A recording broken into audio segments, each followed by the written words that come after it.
실질적으로 안압이 떨어지긴 떨어지는데 안압이 아주 많이 떨어지진 않아요. 그러니까 그래요? 약을 가지수를 줄여주는 데서는 효과가 있긴 한데 아주 안압을 낮게 유지시켜주기에는 아메드 밸브는 좋은 수술법 같진 않아요. 파란이들 안녕.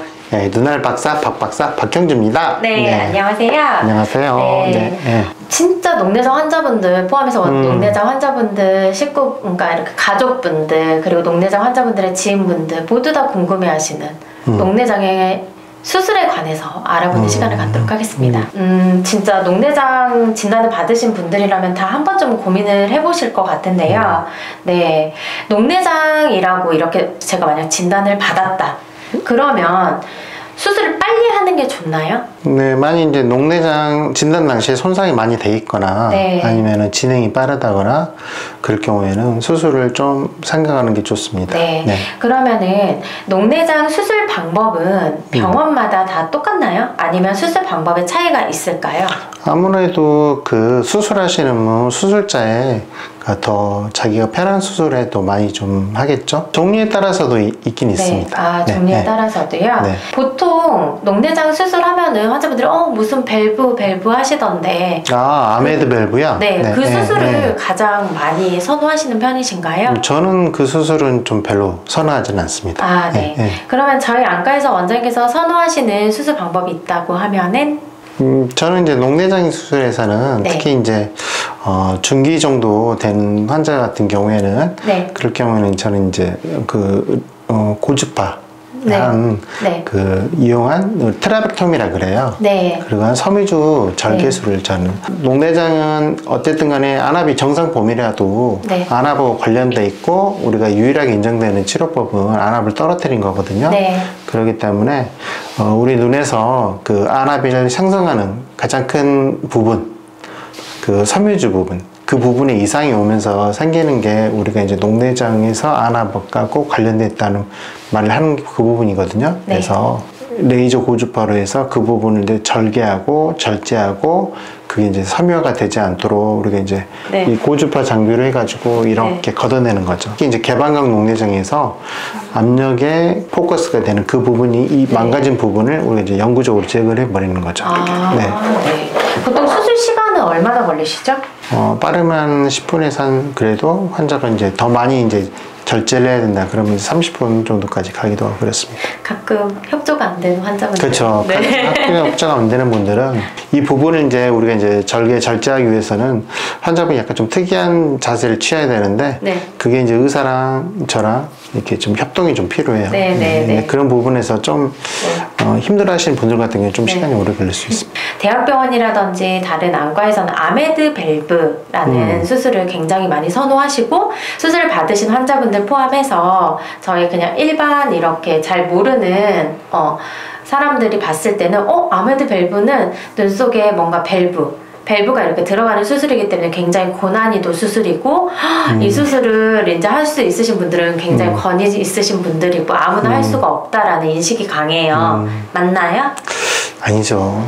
사실 아메드 밸브 살해 수술은 기술이 그렇게 많이 필요하지 않습니다. 그리고 사후 관리가 편해요. 할 게 없거든요. 그것만 넣어놓으면. 왜요? 우리가 이제 가장 녹내장 수술의 골드 스탠다드라고 보는 게 우리가 이제 섬유주 절제술이거든요. 굉장히 오래됐어요. 한 70년 정도 된 수술 방법인데 우리가 이제 가공에 이제 물 열어놓고 그 부분을 통해서 눈 밖에 결막 아래에서 고여서 빠져나가게 하는 방법인데 그런 섬유주 절제술 같은 경우가 가장 이제 골드 스탠다드고 그런데 그 단점이 뭐냐면은 그 블랩이 생기면서 너무 물이 많이 빠져나가면 이제 저안압증이라든지 아니면 너무 물이 안 빠져나가면은 그 약간 안압이 올라가는 고안압증에서 같이 이제 그게 생길 수가 있는데 그거를 서로 안 생기게 하면서 그 부분이 서서히 열려서 방수가 나가는 그 양을 조절해 주는데 그게 되게 어려워요. 대신에 이제 더 정밀한 안압을 우리가 조절할 수가 있는 거죠. 근데 아메들은 말 그대로 눈 안에다가 그거를 나갈 수 있는 통로를 튜브를 해서 넣어요. 그냥 튜브 자체를. 우리가 아메드하고 제일 많은 게 베어벨트 그 임플란트를 많이 쓰게 되는데 베어벨트는 정말 어려워요. 근데 아메드 자체는 우리가 이제 그 임플란트를 넣을 때 튜브 끝에 플레이트 부분이 달려가 있어요. 그게 크면 클수록 안압을 많이 떨어뜨리거든요. 네. 근데 아메들은 우리가 이제 눈 안에다가 이제 그 임플란트 넣으려면 공간이 필요한데 네. 대부분 공간이 이 위쪽하고 바깥쪽에서 상위 측쪽의 네. 공간에다가 집어넣게 되거든요. 네. 근데 아베드는 그렇지 않아요. 그냥 그 사이에 넣으면 돼요. 구멍 하나 뚫어놓고 거기다가 넣어주면 돼요. 그리고 그 구조물이 각막이라든지 홍채에 안 닿도록 이렇게 해주면 되는 거거든요. 네. 그리고 다시 꼬매주면 돼요. 네. 그래서 네. 수술하고 나서는 그 사람은 이제 그냥 그대로 놔두면 돼요. 왜냐하면 할 게 없어요. 근데 이제 제일 문제가 될 때가 뭐냐면은 그 열이 생기고 그것 때문에 밸브가 망가지거든요. 그래서 심한 경우에는 밸브 자체가 아예 망가져서 기능을 안 하면은 우리가 이제 그 튜브 끝에 대고 물을 쏘게 되거든요. 네. 그럴 때는 그 보통은 이게 딸깍한 느낌이 들면서 물이 통과하게 되는데 그 닫아 있는 경우에 물을 쏴도 물이 안 나가기 때문에 저항감이 엄청 심해져. 또 하나는 이게 뚫렸기는 뚫렸는데 그 100% 기능을 못하는 경우가 있어요. 그거는 알 수가 없어요. 실질적으로 안압이 떨어지긴 떨어지는데 안압이 아주 많이 떨어지진 않아요. 말기 녹내장 환자분들 같은 경우에는 안압이 거의 한 9 정도로 떨어뜨리거나 그래야 되는데 아베드로는 그 효과를 얻을 수가 없어요. 네. 또 하나가 이게 이제 뒤쪽으로 들어가 있기 때문에 일단은 눈을 움직일 때마다 이물감이 들 수 있고요. 또 하나가 튜브 자체가 이물질이기 때문에 눈을 움직이면서 튜브 있는 부분이 결막이 녹아버릴 수 있어요. 그래서 그 결막 부분을 보강해 주기 위해서 우리가 다른 사람의 공막을 이식해 주거든요. 그래서 그런 부분에 있어서도 좀 나중에 문제가 될 수 있고 근육을 안 건드렸지만은 안구의 움직임이 원활하지 않아서 복시 같은 건 생길 수 있죠. 아까 말씀드렸지만 그래서 이제 베어벨트 밴드는 거는 요거는 이제 밸브가 없어요. 그렇기 때문에 안압을 더 확실하게 떨어뜨릴 수 있죠. 근데 대신 요거 같은 경우는 이제 근육 아래 넣어야 될 때 복시가 생길 가능성이 좀 더 많고요. 대신 이제 안압은 더 확실하게 더 조절이 되는 거죠. 그래서 어느 정도 안압이 많이 떨어질 필요가 없는 녹내장 환자분들 같은 경우에는 사실 아베드 괜찮아요. 근데 이제 그 신신경 손상이 심하신 분들 같은 경우는 저는 아메드는 별로 추천하지 않아요. 저는 원래 섬유질 절제술을 하거나 아니면은 베어벨트 밸브.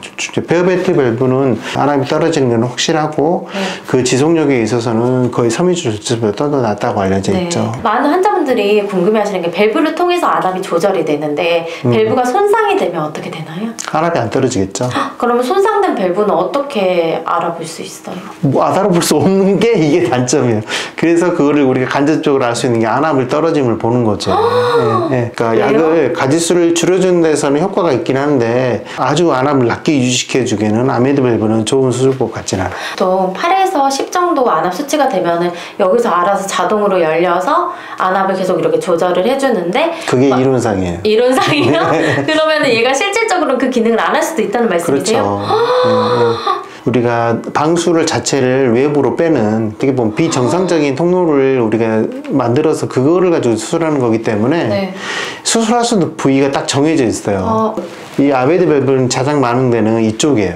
위쪽. 그 다음으로 되는 것은 안매측 쪽인데 그쪽으로 가면은 이제 우리가 눈 움직일 때 복시가 더 많이 생기고 그러죠.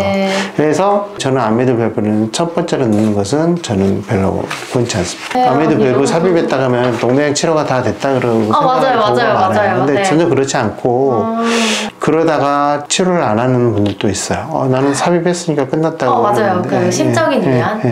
그렇고 제가 봤을 때는 아베드 같은 경우에는 그 환자를 맞춤형으로 해서 안압을 조절해 줄 수가 없어요. 보니까. 그러면 이렇게 녹내장 수술을 하시게 되면은 지금보다 시신경의 상태가 더 좋아질 수 있을까요? 그럼요. 시신경은 안압을 충분히 떨어뜨리면 빨갛게 보였던 부분이 노란색으로 바뀌고 노란색이었던 부분이 초록색으로 바뀌고 그건 이미 이제 인정된 사실이고요. 그거에 따라서 시야 검사가 좋아지냐 그거는 아직은 이제 연구 중인데 그것도 이제 좋아진다는 쪽으로 많이 논문이 있는 걸로 저는 알고 있어요. 그러면 이렇게 좋은 수술, 녹내장 수술을 못 하시는 분들도 있나요? 할 수 없는 분?